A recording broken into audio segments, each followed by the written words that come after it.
Ayan guys. Papahinga muna tayo habang kumakain. Solo trip natin ngayon. Solo natin mga will.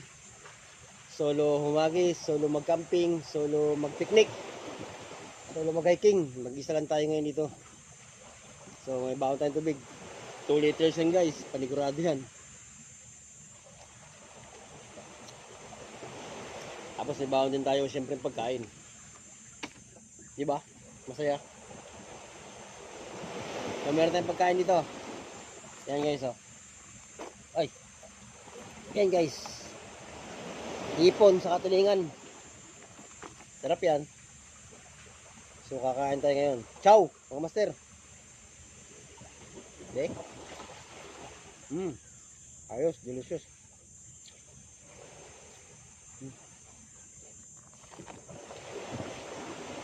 So alam nyo guys, napakatahimik ng area na to. Kung gusto nyo mag solo camp, pwede kayo dito. So ang area spot dito ay Lazareto, Mapalad. Bandar yan, Tirna.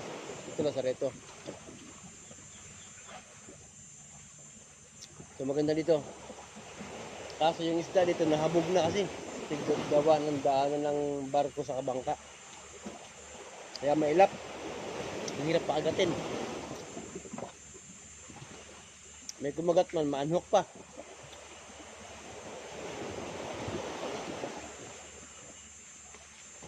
Naaaliw lang ako guys mga well kasi bukod sa exercise mo na, maganda pa sa katawan. Talaga nakakaaliw. Alam nyo guys, sa panahon ngayon, dapat enjoy lang. Enjoy mo lang yung sarili mo, enjoy nyo lang sarili nyo sa ginagawa nyo. Ang mahalaga, wala kayong inaagabihan ng tao at tinatapakan tao. Hindi tulad ng mga nangyayari ngayon sa bansa natin, napakagulo. Sobrang gulo. Sila nagsisiraan. Sila nag-aaway. Dahil sa kapangyarihan guys. So, pangit yun.